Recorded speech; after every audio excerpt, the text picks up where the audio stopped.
ADR. Promoting dialogue.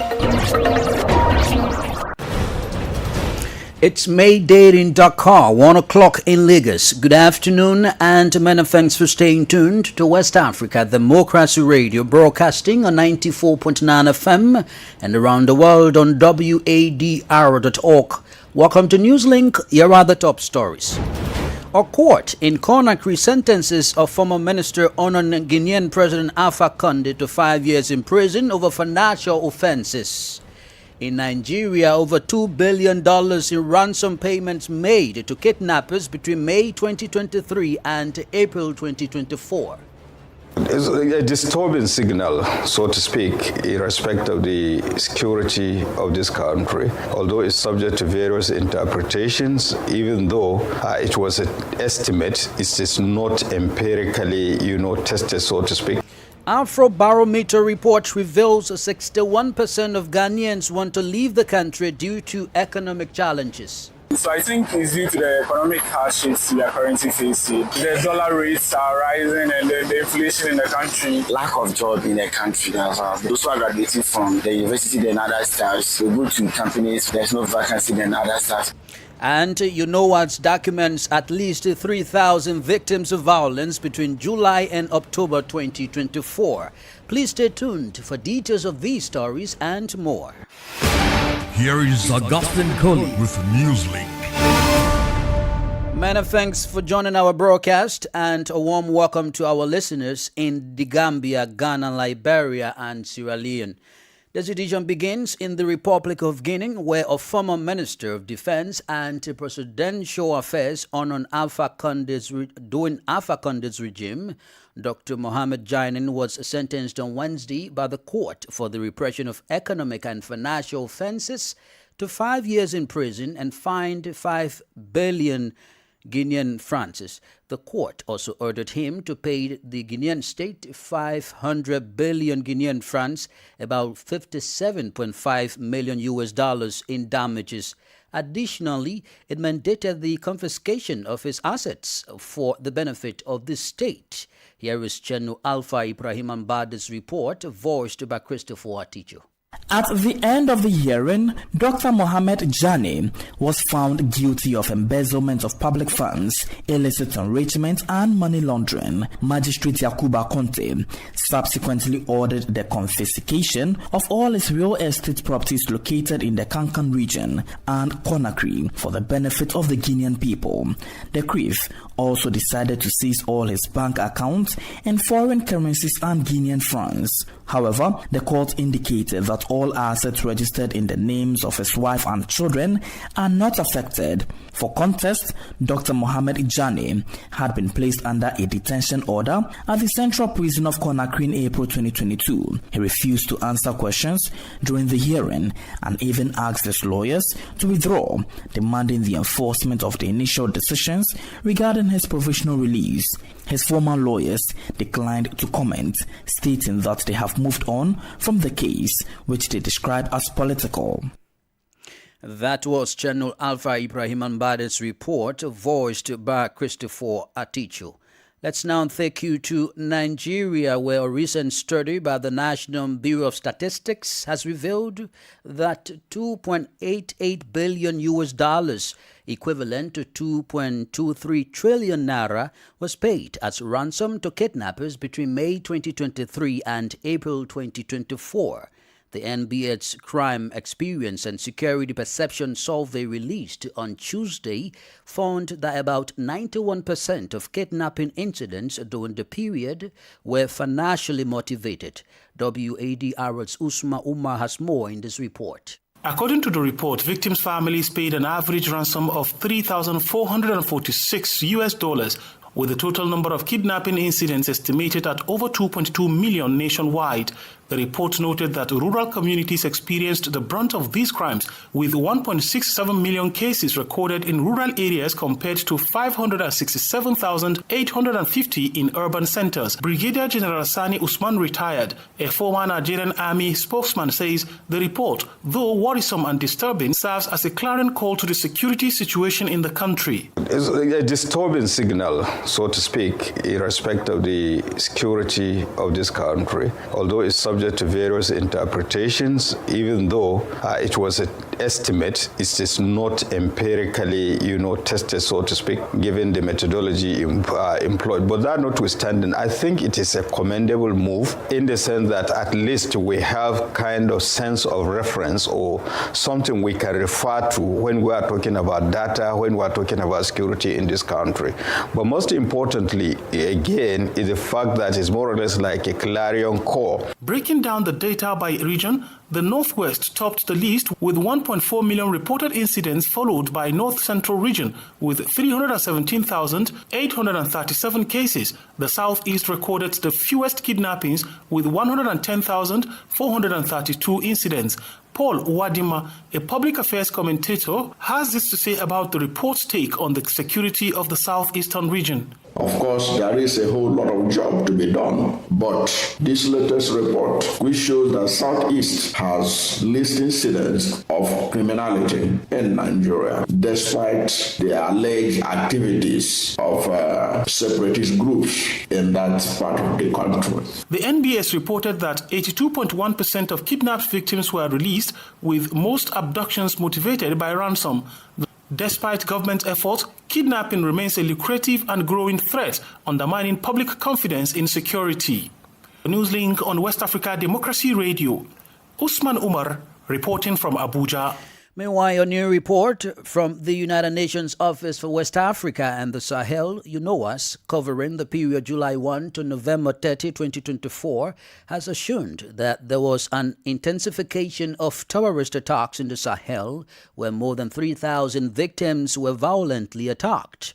The report also highlights regional cooperation efforts to combat this growing threat, describing the situation as having been marked by the persistent presence of terrorist groups, including the Support Group for Islam and Muslims and the Islamic State in the Sahel, which continue these deadly attacks in the Sahel and West Africa. Echiatisu has more in the following report. The report said that in Burkina Faso, the death toll from these violent attacks was 1,535, a figure comparable to that of the previous year. The report also said there were several major attacks, including the one on August 9 in Insugu in the east, which killed 148 people, followed by an attack in Basalogo in the center north on August 24, killing 200, as well as coordinated strikes on August 30, which targeted several sites, including a civil defense base in Baga in the north, killing 13 people. In Mali, the situation remains tense, with sporadic but deadly attacks carried out by the GSIM and the Permanent Strategic Framework for the Defense of the People of Azawad, which has become the Azawad Liberation Front since the beginning of December. The violence killed 1,190 people, including about 20, during an offensive against Dembo near Bankas on July 21. It added that on September 17, an attack in Bamako caused significant damage to the airport and a gendarmerie school in Faladier. Niger lamented 467 victims between July and October, with an increase in violence in September, especially in Tilaberi, where several soldiers lost their lives. Benin and Togo were also hit by GSIM attacks, causing victims among the security forces. UNOWAS also points out that the situation in the Lake Chad Basin remains worrying due to the use of improvised explosive devices and suicide attacks. However, progress has been made through enhanced cooperation between the countries of the region, marked by the signing of bilateral agreements to combat terrorism and improve security. The report also mentions several drug seizures, including one of 2.6 tons of cocaine in Bissau. Echiatisu reporting there. More stories coming up on West Africa Democracy Radio. Newslink continues. Now, here in Senegal, Prime Minister Ousmane Sonko is scheduled to appear before the 15th legislature on December 27 to present his government policy statement. Sonko on Wednesday informed the Council of Ministers that President Bassirou Diomaye Faye has seized the National Assembly for the presentation of its General Policy Declaration. The DPG presentation is part of the provisions of Article 55 of the Constitution and takes place in accordance with Article 84 of the Senegalese Fundamental Law. The General Policy Declaration is also an important national occasion during which the head of government presents the main direction of government action to the deputies. Ousmane Sonko's December 27 presentation will constitute the first major institutional meeting with the legislature since his appointment as head of government following Pastef's victory in the presidential election last March. Meanwhile, activists united on the F24 platform are calling for the repeal of the amnesty law passed several months ago by the Senegalese parliament during the turning of former President Macky Sall. The movement, which advocates for democracy and freedoms, believes that the acts of violence and vandalism observed between 2021 and 2024 cannot go unpunished. Speaking at a press conference held on Wednesday, F24 coordinator Mamadou Mbouch said the amnesty law adopted on March 6 has no justification. And 24 is in the hands of those who have the law. This law must be approached for the simple reason that we experienced a very troubled period during which the defense and security forces, often under political orders, engaged in cycles of torture. There were even fatalities from gunshot and significant material damage. It was indecent to want to amnesty crimes and torture.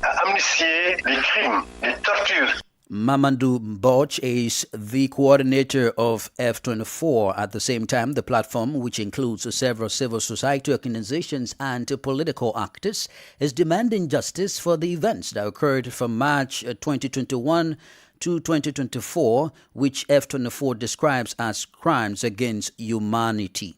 Still in Senegal, science journalism is essential for effectively communicating scientific knowledge to the general public. In this context, several Senegalese journalists are participating in extensive training focused on covering scientific topics, particularly those related to sustainable development, scientific research, and innovation. For details, let's join Abdullahi Hassan. The main objectives of the training are to strengthen journalists' skills in covering scientific topics with a focus on the quality of information, ethics, and practices in scientific communication. Mamadou Njai is the director of the Center for the Study of Information Sciences and Techniques, CESTI. We wanted this training to be very limited, to allow you to benefit from the knowledge that will be transmitted and the exchanges that you will have with the different trainers. We also have in-cast, also other specialists. You will have doctors, you will also have pure and hard scientists who will come to talk to you about the feelings in relation to the way in which you approach the problems that concern them. Journalists participating in the ongoing training are gaining a better understanding of scientific issues and research methodologies, according to Yasin Njai, head of communication at the Institute of Research for Development, IRD, in Senegal. The main lesson they can draw from this training program is that the scientific information is a long-term process, and it is important for journalists to understand that the work of researchers is a long-term process. It is also important for researchers to understand the constraints of journalists' work so as to be able to share their knowledge, research results as effectively as possible. Meanwhile, the 3-day science journalism training scheduled to conclude on Friday, December 20, is expected to enhance the skills of participating media professionals in science popularization and in managing scientific sources and verifying information. Abdullahi Hassan with that report. You are listening to Newslink on West Africa Democracy Radio, broadcasting from Dakar, Senegal. Here is a reminder of the top stories. A court in Conakry sentences a former minister Onon Guinean President Alpha Condé to 5 years in prison over financial offenses. In Nigeria, over $2 billion in ransom payments made to kidnappers between May 2023 and April 2024. UNOWATS documents at least 3,000 victims of violence between July and October 2024. Still ahead, Afrobarometer report reveals 61% of Ghanaians wanting to leave the country due to economic challenges. We also have the press review, guest interview, and the sports news. Please stay with us. You are listening to West Africa Democracy Radio, broadcasting from Dakar, Senegal. Thank you for staying with us. Let's now take you to the Gambia, where ECOWAS Commission and ECOWAS Ambassador Solidarity Forum visited the state central prison at Mile 2nd and the children's wing. The visit aimed to foster dialogue between prison authorities and the ECOWAS delegation, as well as to build stronger relations with the incarcerated individuals. WADR's Banjul correspondent Sankula Janko has more in this report. The ECOWAS Commission representatives and ECOWAS Ambassadors Solidarity Forum in the Gambia engaged with the prison leadership, discussing challenges faced by facility and ways to improve conditions for both prisoners and staff. And Sumana Mane is the Director General of the Gambia Prison Services. We've been yearning for this for so long. Previously, we were the one trying to trace embassies, and even to locate some of the embassies was difficult to us. But you being the national representative here, I think it is very important at least to get all of you on board. Anytime also the embassies or the representative from the embassies wishes to come and visit the nationals here, it won't be difficult. Meanwhile, ECOWAS permanent representative to the Gambia, Miata Lily French, says their doors are always open for dialogue. The representation doesn't stop at the wall. We still represent you even though you are in here. And DG, please don't hesitate. Foreign Affairs knows exactly where all of us are at any point in time you are in doubt, especially if it's an urgent issue and somebody needs urgent attention. Prisoners were given the opportunity to voice their concerns, highlighting issues such as overcrowding and inadequate health care. Saini Kamara speaks on behalf of the inmates. In the former region, it was a prison because people were tortured, faced so many difficulties. But now it's a rehabilitation center, but also with a terrible condition of health. So this is also a major challenge for the inmates. The prison is congested. We, the entire prisoners here, we are on our knees, appealing to you people to please appeal to the president. Let him render us mercy and give us a big pardon as a charity as part of his government. The children's wing was also visited by the entourage. The high-powered delegation presented various gifts including sanitary, lotions and footwear. The visit underscored ECOWAS Commission and ECOWAS Ambassadors Solidarity Forum's commitment to supporting human rights and improving correctional systems across the region. For Newslink on West Africa Democracy Radio, I am Sankule Janko reporting from Banjul. Crossing over to Ghana, where it seems several citizens are thinking about leaving the country with economic challenges at the heart of their reasons. WADR's Accra correspondent Nadi Tite gives us the rest of the details.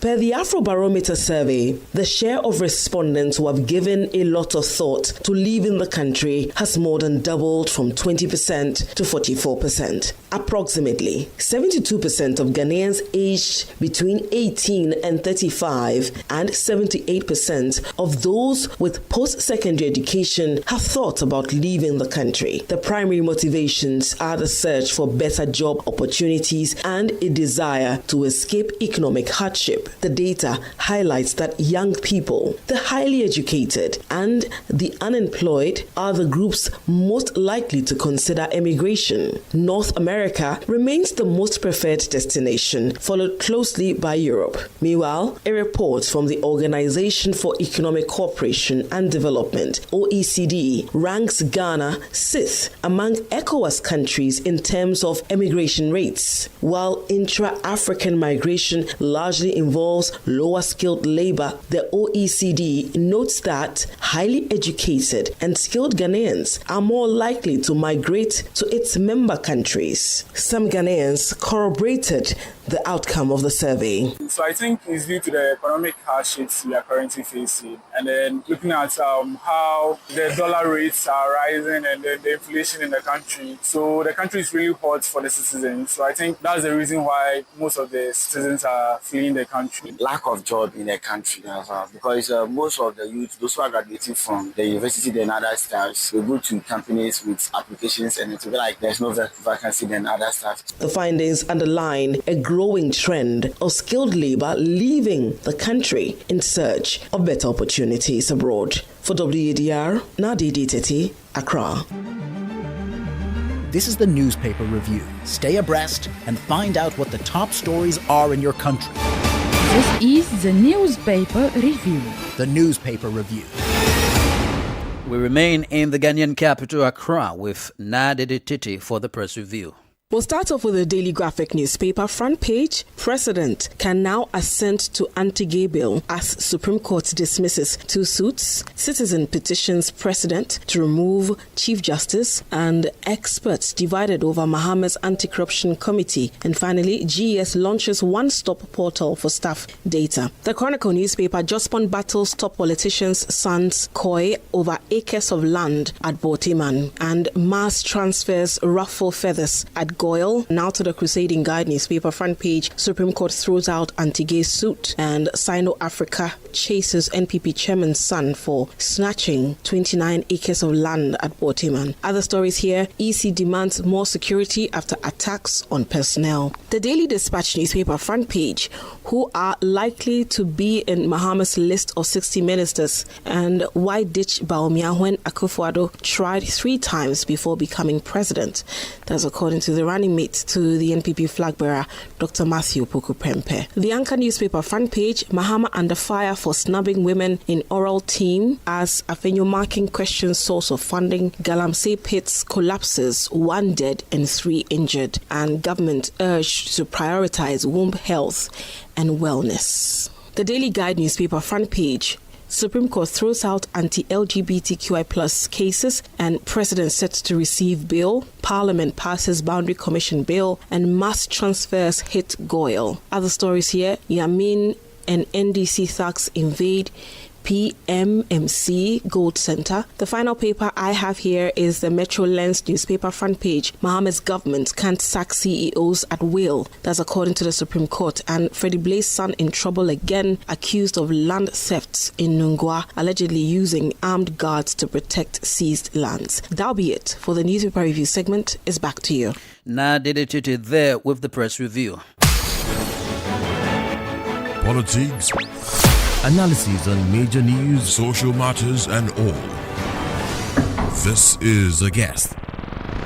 This segment of Newslink takes us back to Nigeria, where a recent study by the National Bureau of Statistics reveals that $2.88 billion was paid as ransom to kidnappers between May 2023 and April 2024. Our guest is Dr. Salahuddin Hashim, a security expert who analyzes the report and the ability of Nigeria's security system to address kidnapping in the country. There is actually a national emergency. That report should be translated into a query. That query, the service chiefs should be responding with the level of amount we have invested into security in the last 10 years. Why are we having this kind of dynamics playing out within our space? The second query should go to the Inspector General of Police, where the Inspector General of Police should actually respond and explain not just to his principals, but to Nigerians, the accountability on how personnel are actually deployed and why is it that we have vast majority of ungoverned spaces. Dr. Salau, does this report suggest the Nigerian government lacks the capacity to address kidnapping in the country? I think there are 2 nuances there. One is capacity, second is capability. Because if you have capability, it means that you have all the assets that you require, both in personnel, both in hardware, both software, and perhaps in intelligence to be able to respond to all of these. I think government particularly lack both because again, if you are disaggregate the accountability deficit that we have seen permeating across most of the sectors. We have noticed very clearly that the deficit is that of the opportunistic arrangement that goes into how the resources are actually being distributed for purposes of response. What do you think could be the long-term impact of this situation on Nigeria, where people will have to pay ransom to kidnappers for the release of their family members or loved ones? Yeah, it will result in the long run to self-help, and of course that in itself is a fundamental.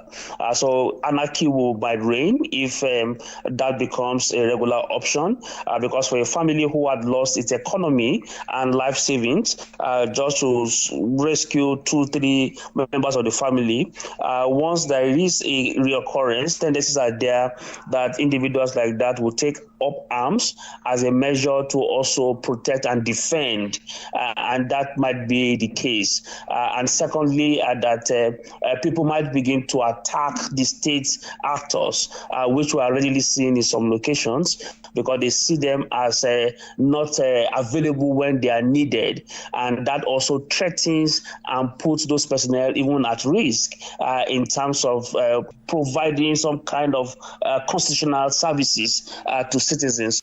Dr. Salahuddin Hashim is a Nigerian security expert. Here is Sankle Janko with sports.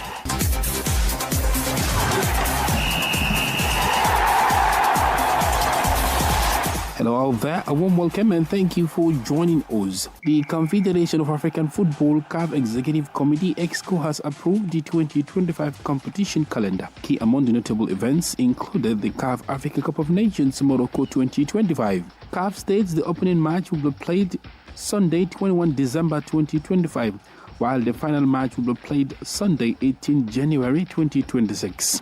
The EXCO also revealed that the 2025 Africa Cup of Nations final draw will take place on 27 January 2025 in Rabat, Morocco. Meanwhile, Morocco were also announced as the host of the 2025 Under-17 Africa Cup of Nations finals. In a similar vein, Cote d'Ivoire will stage the 2025 Under-20 Africa Cup of Nations finals. Elsewhere, Ghana's Black Galaxies have intensified preparations ahead of the 2025 Africa Cup of Nations Championship CHAN qualifier against Nigeria, scheduled for Sunday, December 22, 2024 in Accra, according to Ghana Football Association official website. Ghana are hoping for a positive results against their eternal rivals as the two giants clash in a two-legged affair for a place at the 2025 CHAN tournament. The Black Galaxies registered a moral-boosting 2-0 victory over Togo in Lomé on Wednesday as part of preparations ahead of their clash with Nigeria. Ghana will host the first leg on Sunday, December 22 at the Accra Sports Stadium, with the return leg scheduled to take place on Saturday, December 28, 2024 in Nigeria. That's it for sports. It's back to you. With that, we've come to the end of this edition of Newslink on West Africa Democracy Radio, broadcasting from Dakar, Senegal. Thank you for listening, and many thanks to Krista Mukidi and Maudo Juf for the technical support. Do interact with us via our social media platforms, X formerly Twitter, Instagram at WADR News, and on Facebook, WADR English Service. Coming up shortly is our environment program, Enviroscope, with Abdullahi Hassan at 1 p.m. Sani Mumunin Seibu will be here with the news in French, which is Info chez vous. I am Augustine Kali. Good afternoon. And many thanks to you for listening to